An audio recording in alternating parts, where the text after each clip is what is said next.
Martedì 19 maggio, San Celestino V Papa. È il 140° giorno dell'inizio dell'anno, ne mancano 226 al termine. Il sole sorge alle 5:35 e tramonta alle 20:39. La luna si leva alle 4:31 e tramonta alle 17:17.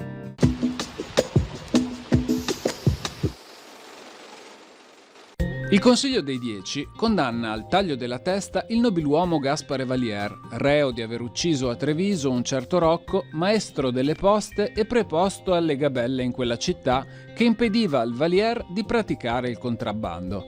Per la giovane età dell'imputato, numerosi nobili tentarono invano di intercedere per mitigare la pena, ma la sentenza venne eseguita il successivo 24 maggio.